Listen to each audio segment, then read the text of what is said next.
I've always had a fascination for the paranormal, investigating ghost stories and urban legends since I was a kid. If I ever heard a story that included the words, "They say if you go there at midnight," then I was there at midnight waiting for a genuine encounter. In hindsight, I wish that I hadn't. If you chase a shadow long enough, you're bound to find the caster. Trust me when I say this, you don't want to know. Yeah, I know that's how these stories usually begin. Please don't read this, or I don't care if you believe me. It piques your curiosity, keeps you reading, keeps you listening. Well, I'm warning you now, and I want you to listen carefully. You don't want to know. Keep your thrills vicarious. Stay behind your computer monitor where it's safe. You're better off wandering and guessing, because curiosity without discretion is a dangerous thing. I'm going to tell you how I learned it the hard way, and I hope it will keep most of you from meddling too much for your own good. You don't want to find yourself living like me. I'm not even sure I can call it living anymore. I only hope I can finish this in time, because most of the time that I have these days doesn't belong to me. There have been so many myths, tales of gods, demons, spirits, and creatures of worlds beyond our own. The old stories changed over time and beliefs changed with them, yet somehow, mankind has always feared and worshipped the same thing. Pathologists see it as a need for closure. They say that we fear the unknown, and we would accept anything to make sense of the world, even if it means believing in a total fabrication. Everything has a rational explanation, right? We live in a secular age, so that's the assumption. Then again, they always say that where there is smoke, there is fire. And when I heard and read all of these stories, I came to question what society told me. Could they all really be the superstitions of ignorant primitives inspired by firelight, paranoia, and mind-altering substances, or were these truly things to be feared, even before the songs and legends? That's what I wanted to find out, so I buried my nose in mythology, books and ghost stories, and I kept my ear to the ground for urban legends. I explored them all. All the local ones anyway, and I tested everything from the ghost ship of the Hudson River to the infamous Bloody Mary. Every search was a disappointment, but it never discouraged me. It was a great hobby, and I still went through the motions just for the thrill. As I had come to expect, I never exactly struck gold.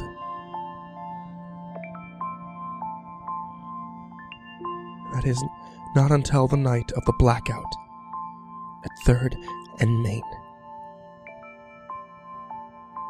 It was the night of spring break after a long and grueling semester. Most of the other students migrated to Manhattan for loud, obnoxious parties. My small group of friends and I, on the other hand, preferred peace and quiet. Apparently, peace and quiet on that particular night meant a trip to a lively Irish pub called Piper's Kilt. Don't ask me what the hell we were thinking, I couldn't tell you. That's where I met a drunken old immigrant by the name of Tom. He was a strange man, which made the conversation all the more entertaining, even if we did have to shout over some surprisingly upbeat song about a sinking ship. I told him about my little hobby over the customary pint of Guinness. And he told me a story that I now wish that I had never heard. He said that Irish tradition runs far deeper than its Catholic years. Then he told me about the long-held Catholic legends of the Fae.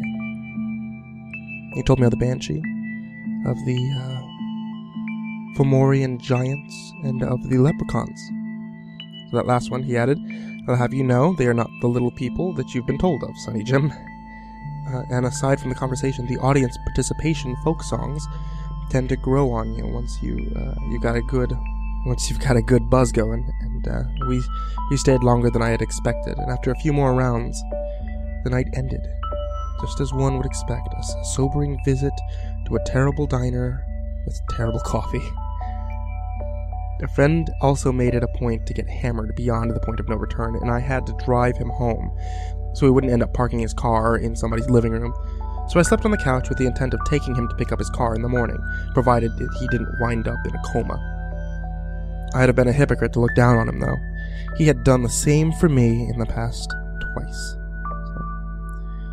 So after helping him up to his bedroom, nearly breaking my back in the process, I retired to the couch. I passed out after 2 episodes of an I Love Lucy marathon and a couple of annoying infomercials. Ordinarily, after a hearty helping of alcohol, it wouldn't take me so long to find sleep. That, however, was in my own bed. I never slept well in strange places. Plus, I still had the spirited racket of the old dun cow running through my head, along with old Tom's fascinating stories. I wish those waking hours would have lasted. They are the last normal memories that I have. The last memories that I can confidently call my own. And about an hour later, well into the hangover I had earned, I woke up to a dark house. Every standby light for every electronic device turned black, including the clocks. I peered through the window behind me, lifted one of the blinds, and stared across the street. Every porch light had died at some point in the night, and I couldn't see much of anything. I figured a storm must have rolled overhead and killed the power on the block.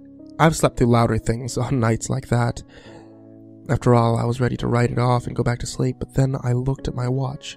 However long before, it had stopped at exactly midnight. Old Tom's final story came to mind. The old believers called him the Black Gambler, he told me. Tempter and trickster of the Fey folk. The greedy for wealth and power bartered with him their souls, called him on the darkest midnight hour, and he came as the dark man at the crossroads. Whatever robbed me of my senses began to return them ever so slowly, or perhaps they returned on their own out of some overpowering instinctive necessity. Whatever the cause, I would receive the beast with every primal sense fully alert. It could have been a coincidence, sure. Most people probably would have ignored it. I, however, had a tendency to dismiss reason in favor of whimsy. It came with the territory. If ever there was a time to trust the myth, I wouldn't have found one better. Of course, I had no explanation as usual. I would take 5 minutes of my time to humor the old man, another 2 or 3 to take a much-needed leak, and head back to bed. With that plan in mind, I stepped through the front door and into the night. My first thought was that my previous assumption was wrong. I could smell no rainfall, I could feel no moisture on the air, and there were no puddles or wet spots. There had been no storm. It didn't stir me, though. Blackouts can have other causes. More concerning was the darkness and silence. It felt foreboding and wrong. But I dismissed it like everything else. I was just allowing my mind to play tricks on me. That was all. Just letting myself feel the fear I was supposed to feel, and the feeling subsided a bit when I saw the starlight overhead. That's the meeting place, he told me. Crossroads represent choice and consequence, and that's where you find him if he hears your call. So minding my step in the dark, I approached the nearest intersection of my wasted friend's front porch, and I glanced at the street sign as I stood at the curb. 3rd and Main. I stared at it for a moment before fishing in my jacket pocket for the next step. If you wish an audience with the Black Gambler, you must dig a shallow hole at your nearest corner. In that hole, bury a single key. That is the ticket to the space between our world and theirs. The space where he can see you, and he may allow you to see him. Somehow, when I followed Tom's story, I imagined an old dirt road in an open field. I'd imagined an old antique key, a heavy thing you might suspect would open a dungeon or an old cellar. It felt ridiculous to make do with what I had on hand, and I hoped that this Fae person wouldn't be too particular. Fortunately, I had a selection of useless keys that could have impressed a janitor. I pulled out my key ring and selected a forgotten old thing that probably opened a padlock I had lost. Part of its silver coating had peeled away from the copper base. I removed a hefty clump of my dear friend's front lawn and placed it beneath, then returned the soil and patted it in. The job wasn't neat, but I doubt he would have cared. He wasn't exactly a proud gardener. Once the key is in the earth, you've opened the door between our world and theirs. Only mortals with dire purpose venture to that land between, so be careful, and be sure. Be sure you're ready, lad. And don't step into the road until you are. Well, with a deep sarcastic breath, I assured myself that I was sure, and took my first step into the road, heading for the center of the intersection. I stood there waiting with my acquired cynical streak for 5 minutes. 5 minutes became 10. 10 minutes became 20. 20 minutes became a week, which became 30 seconds, 2 days, 5 months, and an hour. 20 years. An instant and an eternity. Before I knew what was happening, my sense of time slipped away as I spiraled into a sudden, seemingly endless nightmare.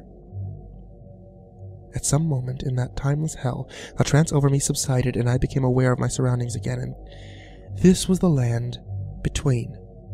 I had expected it to be a state of mind, some exaggeration of an old druid meditation, but it was real. That is, if real is an accurate word to describe it, it was unlike any place on earth, unlike anything I had ever felt. It's hard to explain it to someone who has never set foot there, but I'll try. At first glance, it looks much the same as it does in our world. It has the same structures, the same colors. But you know something isn't right. That world is too still. Like a rigor mortis snapshot of something that should be alive. There's no wind, no breath of life. It's a world not meant for us.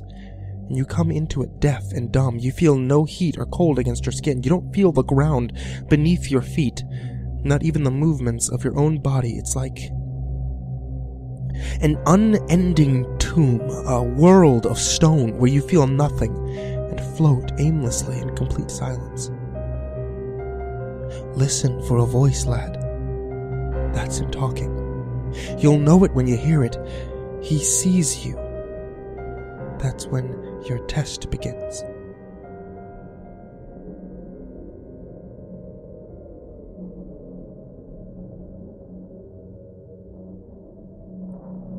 Of course, I didn't know it when I heard it. It would be the only thing that I could possibly hear. Sure enough, I did. It was faint, almost not there at all, but I heard it. Under any other circumstances, I doubt that I would have called it a voice. No human lips were forming those syllables, and that deep groan was not a sound from human vocal cords. Nevertheless, it was speaking to me. I can't tell you what it said, if anything at all. It was just an acknowledgement of some sort, maybe even a greeting. It terrified me. You will first meet the great beast, a thing of nightmares, and it'll know you better than you know yourself. You will face it. You will face all your fears, all things that ever struck your heart chord, all of the things that ever haunted your dreams, but don't run. He warned me. You must not run. To do so will break the right. And to break the right is to insult the gambler. You won't want to insult him, Sonny Jim. I can promise you that. Whatever robbed me of my senses began to return them ever so slowly. Or perhaps they returned on their own out of some overpowering, instinctive necessity. Whatever the case, I would receive the beast with every primal sense fully alert, and I felt its rumbling steps beneath my feet as it approached. It emerged from the deepest darkness down the road, a colossal mountain of fur and muscle towering over the dead street lamps, its grotesque form veiled in silhouette. It seemed all at once as a giant wildcat, a hulking bull, and a monstrous bear, and it lowered its face to less than 2 feet from mine. It growled and huffed, its breath like a hot sandstorm stinging my face, and I saw myself in its eyes. I saw myself as it saw me.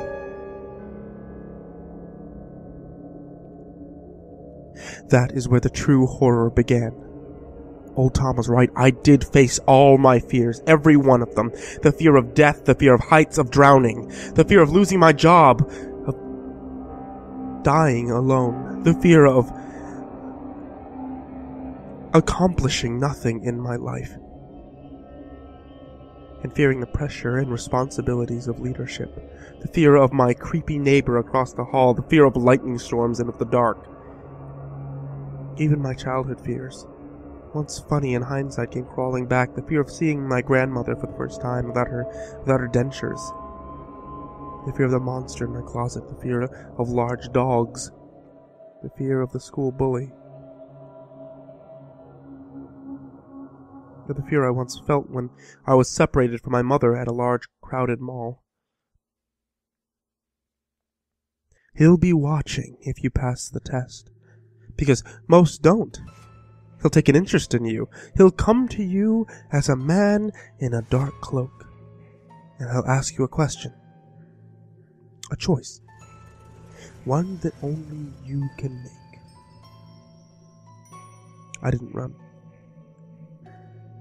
But it wasn't out of bravery. It was because I was frozen in fear, my legs quaking beneath me in a genuine tears that I hadn't spilled since I was a kid. In fact, I no longer needed to take that leak that I planned for. I stood there for an eternity, failing to catch my breath for much of it. And I saw him standing at the corner staring at me.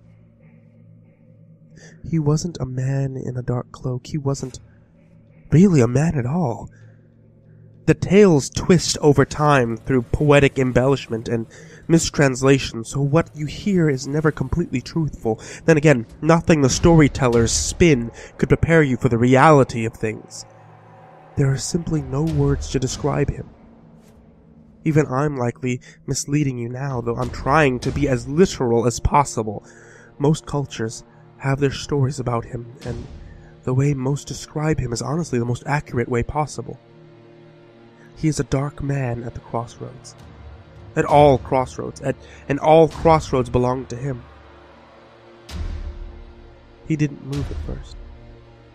Instead, he spoke to me, and his voice was a soft breeze on the stillness. A wordless whisper. He did offer me a choice.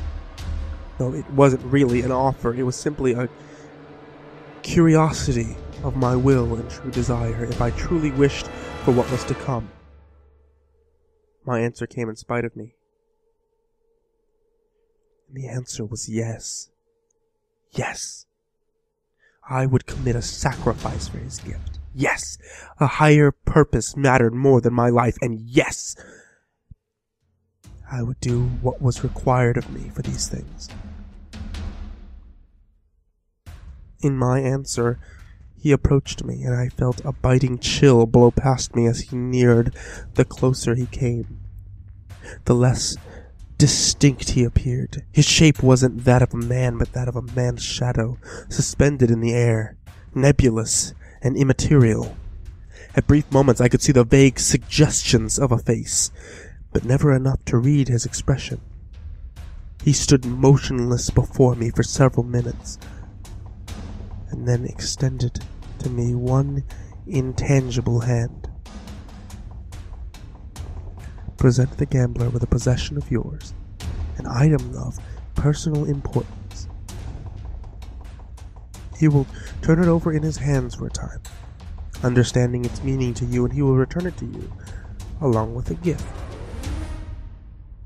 I had nothing of particular value on me at the time, let alone of personal value. I felt in my pockets until I came upon my old Zippo lighter. An old girlfriend passed it on to me once she decided to quit smoking. Funny thing was, she picked up the habit again after the stress of the breakup, and She wanted it back. Perhaps for an immature laugh, I decided to hang on to it. That was the extent of its meaning to me. I didn't love it, but I liked it. And I hoped that would be enough. He did just as old Tom had said, and I swear I saw a smile in that vague moment of his face. In those last minutes, he didn't just examine that lighter, he judged my value, because this was not really a gift. It was an exchange, and after he was certain of this investment, he returned the lighter to me. As he placed the lighter back in my hands, the moment it touched my skin, the world went black. It was in the last instant of consciousness that I wish I had taken Tom's final words seriously. He will return it to you, along with a gift, in exchange for 7 years' service. He always collects, so be sure this is what you want, lad. Be sure it's worth your life, because you belong to him now.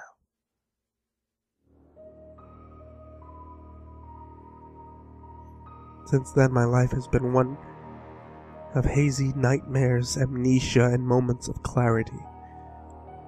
I've gone to sleep at night, waking some days later in a sewer tunnel completely naked and holding mysterious yet still warm bloody masses in my hands. I've blacked out in mid-conversation, waking to see a television news report about a massive fire, and the arson fit my description. I have faint memories of places I don't recognize, people I've never met, and even places that shouldn't exist. I have torrential dreams of the land between, standing at my master's side like a pet on a leash.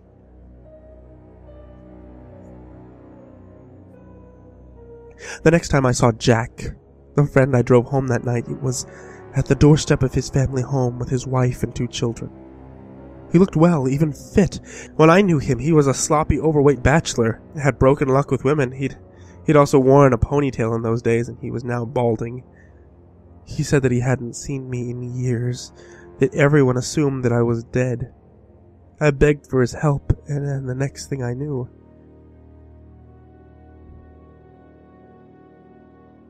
I awoke in a dark alley somewhere. I was covered in bruises and cuts. And I was holding Jack's bloodied wallet in my hand.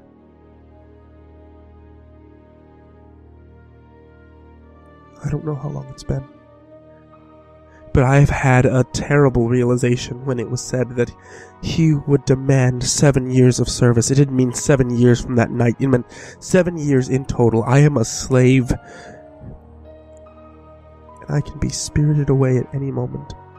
Sometimes I'll be fine for months at a time. Sometimes I'll have my life back on track, assuming that the nightmare is over. But he always calls for me again.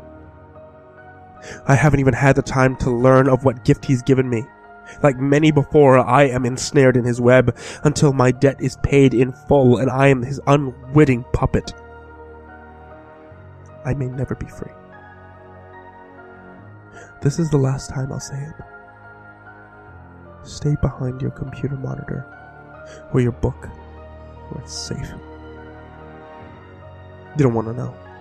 It's just not worth it convincing yourself that these things aren't true, and keep your curiosity in check. Force yourself to lose interest. Find a new hobby if you can, if not for your sake, then for mine. I've already found the blood of too many meddlers on my hand, as it is.